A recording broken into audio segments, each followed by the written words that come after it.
Hi everyone, this is Jim. Welcome to this Blitz chess postmortem, a postmortem of my Blitz game number 474. I had the white pieces and I played e4, and my opponent played c5, the Sicilian defense. And not only that, but he played actually the Khan Sicilian, which I had just played as black in the previous video. So we get two Khan Sicilians in a row, just from opposite sides. So this is the main line he takes.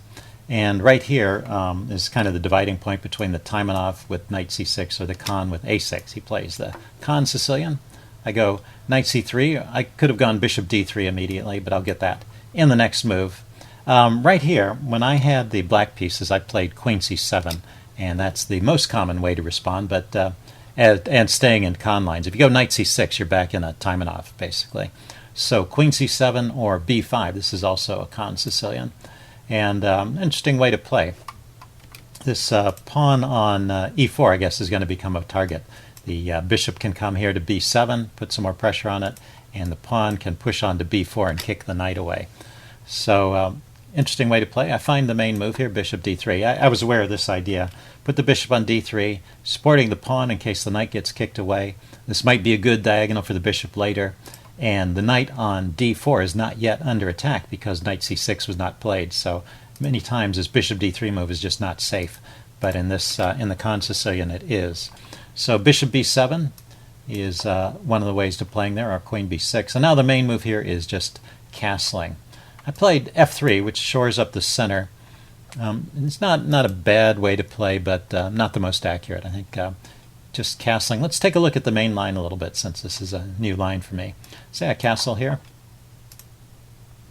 and he goes queen c7, also knight c6. Okay, there's a lot of different ways to play here, so just take a look at one of them. Queen c7, rook e1.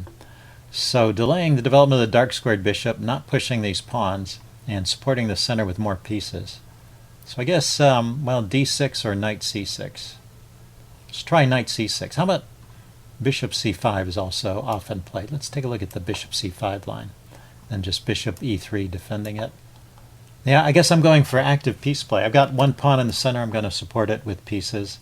And he could later play the move d6 and just have a very solid defensive setup. And maybe queen to queen to c6 may be an idea at some point after he chases this knight away. It's not safe right now. But to line up on this diagonal. We'll see something like that in the game. Anyway, I played f3, and we're basically out of the opening book at this point. He goes queen c7, but still about even. This is still an okay position. Knight c6. I get into trouble before too long, but we'll identify where that happened. I decided to take off the knight. I didn't have to take at this point. It's already defended. Knight to b3 is an interesting idea, keeping the knights on, and maybe saying that I have a little more space. And that's an idea. That's a way to play. Okay, but I took it off. He took with the queen, setting up on this battery, which doesn't look too promising at the moment. I have this solid bulwark of pawns, so it's okay for me to castle, I think. Yeah, so nothing horrible happens. And he starts lining up with pressure on the c file. And now I went, I start with some bad plans here. I think, yeah, in another move or two, I'm going to play f4. So I play king h1 to prepare f4. f4 is just really a bad idea in this position with all this force lined up on the e-pawn. I really need to, having put the pawn on f3, I need to just keep it there and play around this structure. So king h1 is not a horrible move, but it's the start of a bad plan. Another interesting idea here is to just start going directly after this queenside pawn structure with a4. These pawns are advanced, but they can become targets. So that's probably a better way to play. So king h1, start of a bad plan.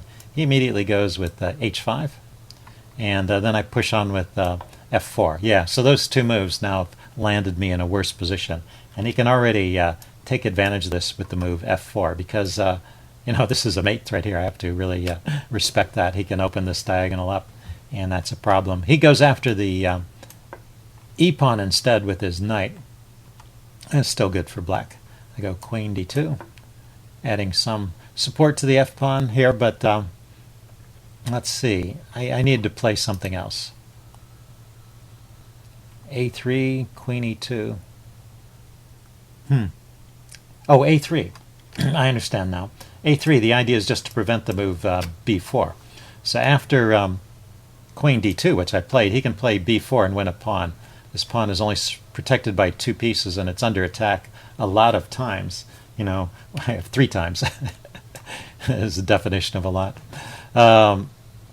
Yeah, when I played this move F4, I weakened the E pawn, as well as opening up or weakening the diagonal. So anyway, he pushed on with H4, not the best move, but he still has an edge here. I play H3 to stop it from advancing, and now he goes knight H5. And all along here, he could have played B4 and just picked up that center pawn and had a good game. But he gets a good game anyway. He's on the attack here around my king. I'm trying to defend the G3 square here. He goes bishop E7, getting his last piece involved. I go knight E2, and he goes D5. So right here, actually I find a good move and play knight D4 and kick his king back, his queen back, so it's not on this diagonal. Queen drops back to C7. And now the best way to play this is to push on with E5 and just keep this center closed, keep this a bad piece. And so suddenly I'm back in the game because he's played a few inaccurate moves and given me the chance to get that knight D4 shot in. But I don't play the best way. I take the pawn. And so that leaves this as an open diagonal, which keeps these lines open towards my king when I should be thinking of closing those lines. So a very simple mistake. Anyway, I played C3 because I want to have something. I want to deal with the pressure on the C file and not have this bishop be tied down all the time to defense. But this drops the F pawn. So he takes here, and now my game is really falling apart, and black is just completely winning here. I try knight F3. I mean, basically there's no good moves, but this loses a piece, actually. He takes, and after I take back, he can pin the bishop, and I have no way of defending it. He's attacking it with the knight and the rook, and it's pinned, and I can't get a piece there to defend in time. Let's see, I could try bishop D4, I suppose, but then he could push on with the E pawn. So I'm just losing a piece here if he just plays the move rook D8. Instead, he played knight takes here, and I bring my bishop out. Now I'm not losing a piece because he's removed the knight from the threat from attacking the bishop. So he's better, but it's not as winning as it could have been. He plays bishop to D6, lining up his queen and bishop here, and I push on with F4, trying to shut down that diagonal. Even better way of playing it is just bringing the queen over to defend and leaving the pawn here. This pawn, I'm just going to end up losing this F pawn here, so it's not a good idea. He goes queen C6 check first, chasing my... yeah, so that's actually when he gives up the advantage. Let's see, what's the way to go after this F pawn? With G5. And that opens up some more lines around my king. So that's the way for black to play it. So this check actually is giving the advantage, or giving up on the advantage that he had. And trading queens is even worse, because after the trade of queens, his knight is actually trapped here. And I spotted this idea during the game. And now what's he going to do? He ends up sacrificing a piece. But because of his earlier attack, he ends up with a bunch of pawns for the piece. He's got 4 pawns over here, and I have 3 against 2. So he's got 3 extra pawns for the bishop. And that's materially even. And you'll see the engine rates this as about even. But these pawns can be very dangerous. It's really tricky to defend against a bunch of passing pawns. But, well, technically it's about even. So let's go on and point out some of the critical mistakes, because this goes back and forth. This was one mistake. He let my rook get active. I go here. He could play rook to d8 right here and try and neutralize my rook. So his first mistake is allowing my rook to get active. He could easily prevent it because my rook does not have many avenues into his position. So just putting a rook on d8 opposing my rook would keep a nice edge for black here. But instead he pushed on with his pawns and allowed my rook to get active, and all of a sudden the advantage is shifted. I'm able to pick up another pawn, and apparently I'm able to stop these pawns, although it's pretty scary when I look at it. So I've got an edge here, apparently, through all of this. I've grabbed 2 pawns, so now he only has a 1 pawn advantage for the piece. But he has this, again, tremendous armada of pawns marching down on my bare king here. Anyway, played rook e7 and bishop c4 and rook f1. So I'm keeping an edge here, but this plan is a bit slow. King g3 maybe is a better way to try and slow down those pawns. Okay, rook f1, not the best defensive move, but it does slow it down a bit. He just brings his king forward so he can march the pawns. And I start pushing my pawns. And I'm still keeping some edge here, but I wasn't pushing my pawns in the most effective way. If we back up here, a4, king g5, rook a8. Marching the a pawn is the chess engine suggestion at the point when I played b4. So I had the right idea, but the wrong pawn. Anyway, right here though, so at this point it's about even. I no longer have the advantage. But then he pushes on with his e-pawn and allows this trade. And this actually changes the advantage back to white again after this trade.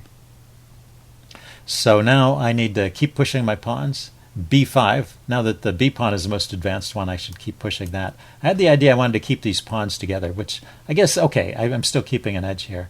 Thing is, a group of connected pawns can even overpower a rook, whereas a lone pawn can get scooped up if you're not careful. So it's just very tricky to play.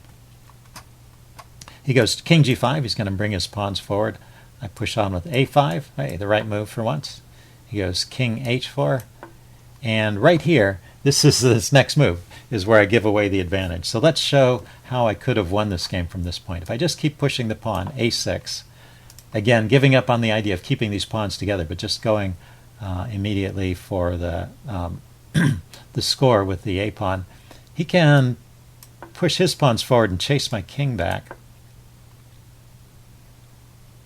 He can hit my bishop. But actually I can sacrifice the bishop at this point. If he takes it, I'm going to queen a pawn here. So if he just keeps pushing his pawns forward, he's just a little bit too slow. Yeah, I'm just queening faster here. He can deliver this check, but I can block things from this square. He can push on here, but I'm going to get the queen and be in time to stop everything. So it's just a race, and I'm winning the race if I just start pushing that pawn right now. Instead, I waste a tempo by bringing a rook over, trying to stop this this g3 move, which, as we saw, was harmless. And in any case, he can enforce it with the move f4. So now it's switched from white winning to black winning. Let's see. I play some more moves. He keeps the edge for quite a while here. So let's show how he's just winning here. Yeah, he's still winning. Even that move of the engine. Didn't like it at first, but as it looks deeper, black is just winning the whole rest of the game. Until here, yeah, he pushed his pawn forward for no reason. He needs to support it with king g4. He just gives up a pawn here. I take it, of course. And now it's about even with e4. And bishop to g2. Yeah, this is a nice defensive resource I found here. Kind of a clever move. If he takes it, I'm going to take back with the king, and then I think I have a chance to stop these pawns. We'll see. Maybe the computer can find a win here. But anyway, he didn't take it. He pushed on with e3. I play rook e1. He goes there, and now bishop to f3. I no longer need the bishop on that square. I can put the bishop on f3 and hold this position back with the bishop, hold his pawns back with my bishop and rook, and win with my pawn. So once again, I'm winning. But I pushed the pawn immediately, and now it's a draw. And when I take here, it's now losing. He has a winning edge here. So how do I keep the draw? Bishop to f1. Okay, to try and hold on to things. Yeah, it's really tough to find these moves, especially at the end of the game. You're short on time, but he's got a win here. Let's see. He just needs to play e2. My king is boxed in. That boxes in my rook.